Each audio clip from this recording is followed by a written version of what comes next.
The Florida heat hung heavy over Deerfield Beach on the afternoon of the 18th of June, 2018. It was the kind of Monday that felt slow and ordinary, the air thick with humidity and the distant hum of traffic. At Riva Motorsports, a black BMW i8 sat gleaming under the unrelenting sun, a symbol of youthful success that stood out against the gray pavement. Inside that car sat a 20-year-old artist who had spent the morning planning a charity event for his community. He was trying to turn a new page, attempting to leave a chaotic history behind to embrace a future defined by giving back. But fate, it seemed, had already written a different ending. In a split second, the stillness of the afternoon was shattered. Gunshots rang out, abrupt and final, piercing the air and silencing a voice that had become the raw, unfiltered anthem for a generation's pain. Jahseh Onfroy, known to the world as XXXTentacion, was gone before he could fully finish his story. As the sirens wailed and the news broke, millions of screens across America went black in mourning. Was this the inevitable conclusion for a troubled soul, or was it the tragic theft of a young man who was finally learning how to heal? The silence left behind in that parking lot was louder than any song he ever recorded. Before the world knew him as a chart-topping icon, he was just Jahseh, a boy navigating the sun-bleached, concrete sprawl of Plantation, Florida.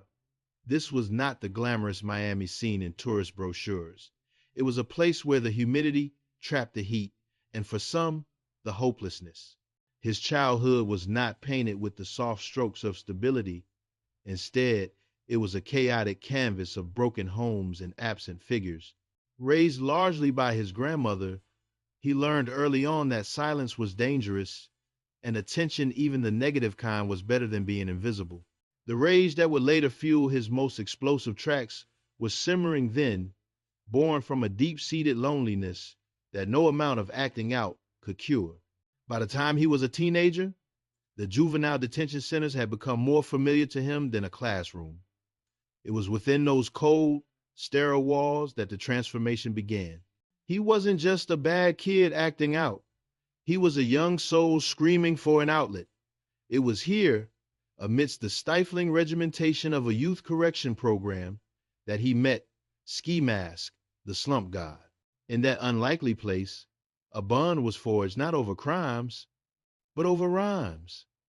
They were two kids who felt the world had already written them off, deciding to write their own scripts instead. When XXXTentacion finally stepped in front of a microphone, he didn't try to sound like the polished stars on the radio. He didn't have a high-end studio or a team of producers. He had a cheap laptop, a USB microphone, and a chest full of demons. He embraced the distortion. He let the bass blow out the speakers until it rattled the listener's teeth. This wasn't an accident. It was an aesthetic. It was the sound of raw, unfiltered emotion clawing its way out. The platform was SoundCloud, a digital underground for the unheard. While others were chasing perfection, Jahseh was chasing truth. When he released Look at Me, it hit the internet like a Molotov cocktail. The track was aggressive, abrasive, and impossible to ignore. It didn't ask for your attention, it demanded it. The distorted bass became a heartbeat for a generation of kids who felt numb. They saw themselves in his erratic energy. He wasn't singing to them, he was screaming for them. This was the birth of a cult following. He didn't build a fan base, he built a family of outcasts. XXXTentacion became more than a stage name.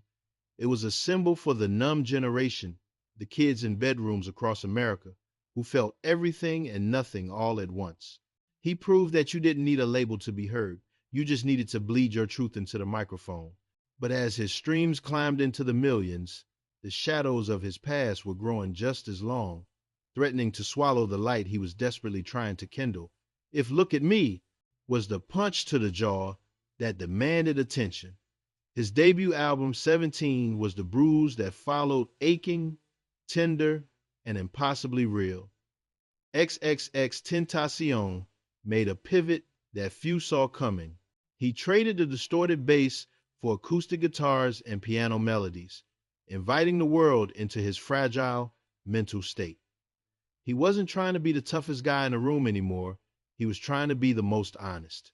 With tracks like Jocelyn Flores, dedicated to a friend who took her own life, he turned his personal grief into a public sanctuary.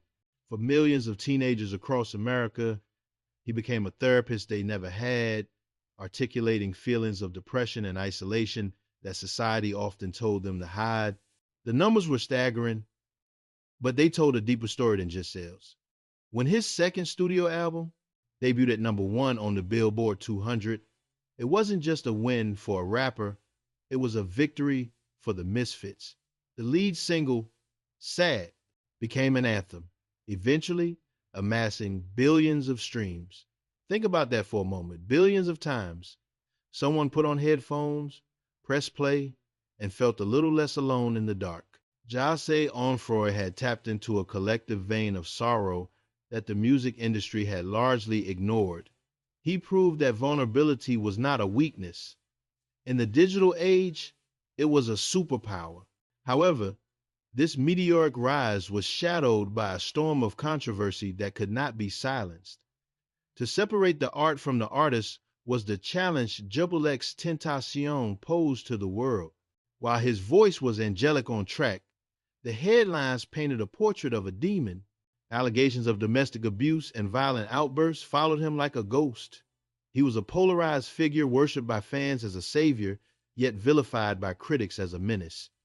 This duality was the core of his existence. He was a young man at war with himself, publicly battling the impulses that threatened to destroy everything he built. Yet, amidst the chaos of court dates and house arrests, something shifted.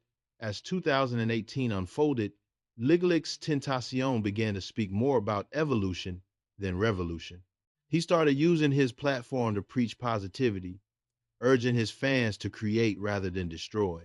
He famously said in a live stream, "If I'm going to die or ever be a sacrifice, I want to make sure that my life made at least 5 million kids happy." It was a haunting premonition, but also a declaration of intent.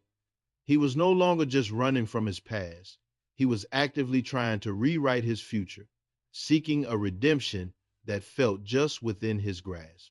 He was standing at the summit of his career, looking down at the long, hard road he had climbed, unaware that the path ahead was about to be cut short. The clock ticked past 3:55 p.m. The sun was still high, casting long shadows across the parking lot of Riva Motorsports. Jahseh Onfroy sat in the driver's seat of his BMW, preparing to leave. Beside him sat a Louis Vuitton bag containing $50,000 in cash money withdrawn for a purchase, unaware it would become the price on his head. He had just spent the last few minutes of his life looking at motorcycles, a moment of mundane normalcy for a superstar. But as he attempted to exit the lot, a black Dodge Journey swerved in front of him, blocking his path. This was not a chance encounter. This was a trap. Two masked men jumped out, weapons drawn. In the terrifying confusion that followed, there were no negotiations, only demands. They reached inside the car, grabbing for the bag. XXXTentacion did not surrender easily. He fought, perhaps not for the money, but for his dignity, or maybe out of pure instinct. Then the shots rang out. 3 loud cracks that sounded like fireworks but carried the weight of eternity. The assailants snatched the bag, jumped back into their SUV, and sped off, leaving a 20-year-old icon slumped in the driver's seat. In an instant, the noise of the struggle was replaced by a suffocating silence. The charity event he had planned would never happen. The redemption arc was cut to black. For 5 years, the question of justice hung in the air like a thick fog. But in 2023, the gavel finally came down.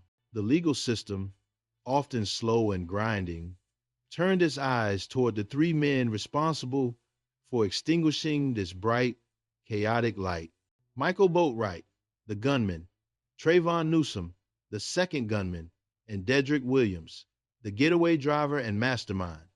The courtroom was tense as the verdicts were read. There was no leniency. All 3 were found guilty of first-degree murder and armed robbery. The judge sentenced them to life in prison without the possibility of parole. Boatwright received an additional 30 years, a symbolic lock on a cage that would never open. The defense had tried to confuse the jury, even attempting to drag other celebrities like Drake into the narrative to create doubt, but the evidence was undeniable. Justice had been served cold and hard. Yet, as the headlines announced the life sentences, a bittersweet reality settled in for the fans. A life sentence for the killers could not reverse the death sentence given to Jahseh Onfroy. The court gave closure, but it could not give back the future. The death of XXXTentacion forced America to look in the mirror, and the reflection was uncomfortable. In a culture obsessed with perfection and curated images, Jahseh Onfroy was beautifully, painfully flawed. He represented a side of the American reality that often gets swept under the rug. The anger of the neglected, the sorrow of the fatherless, and the mental health crisis gripping the youth. He didn't just rap about partying. He rapped about suicide, depression, and the desperate need to feel something. For the media, he was a headline about crime. But for the millions of kids wearing headphones in high school hallways, he was the only one telling their truth. This divide sparked a fierce debate that rippled across the globe. Can you mourn a man who was accused of terrible things? The mainstream media struggled to reconcile the monster in the police reports with the angel in the lyrics. Yet, the reaction from the streets told a different story. Vigils popped up from Los Angeles to London. Fans didn't just cry for a celebrity, they cried for a brother who understood their pain. He became a symbol of the complexity of being human. He forced us to ask, does a person's past define their entire existence? Can a person seeking redemption ever truly be forgiven if their time runs out? What makes his legacy so enduring is that it transcends borders. Pain, it turns out, is a universal language.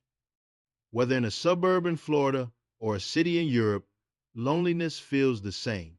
By being radically vulnerable about his own demons, XXXTentacion gave permission to an entire generation to speak up about their own mental health. He shattered the stereotype that men, especially in the hip-hop community, had to be invincible. He showed them it was okay to be broken, as long as you were trying to put the pieces back together. Even years after the tragedy at Riva Motorsports, his presence is felt. His songs continue to stream in the billions, not out of morbid curiosity, but out of necessity. New listeners discover him every day, finding solace in his rasping voice. He left behind a digital monument to human fragility.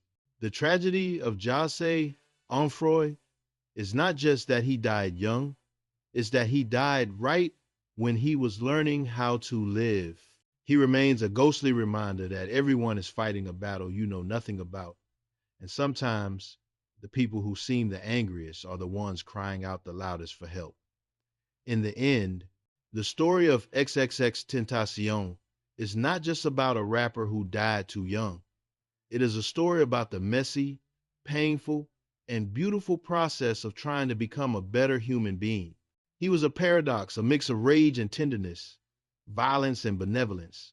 He didn't have time to finish his journey, to fully wash away the sins of his past, or to realize the full potential of his future. But perhaps that is why his legacy endures so powerfully. He showed us that redemption isn't a destination you reach. It's a road you choose to walk every single day, even when the path is dark. What Jahseh Onfroy left behind is far greater than platinum records or chart-topping hits. He left a lifeline for every kid who feels invisible, for everyone battling the crushing weight of depression and anxiety. His music remains a sanctuary. He taught a generation that it is okay to not be okay. He screamed so that others wouldn't have to suffer in silence. The energy he released into the world didn't vanish on that hot afternoon in Deerfield Beach. It dispersed, settling into the headphones of millions, whispering a simple, powerful truth. You are not alone. Some flames burn so bright that they consume themselves, but they leave an afterimage that never fades. XXXTentacion was that flame. He forced the world to listen to the pain of the youth and in doing so, he changed the conversation around mental health in hip-hop forever. He is no longer here to defend himself or to change the narrative, but his impact speaks for itself. The physical body is gone, but the spirit is immortal. As we close this chapter, I want to ask you something personal. We all carry scars that no one else can see. If Jahseh's story resonated with you, or if his music helped you through a dark night, share your story in the comments below. Let's make this comment section a safe space, a memorial, not just for him, but for everyone fighting the battle today. If you believe that everyone deserves a second chance at life, or if you simply miss the energy he brought to this world, leave a long-lived Jahseh below. Don't forget to like and subscribe as we continue to uncover the stories that shape our culture. Until next time, take care of yourselves, and remember, what is real will prosper.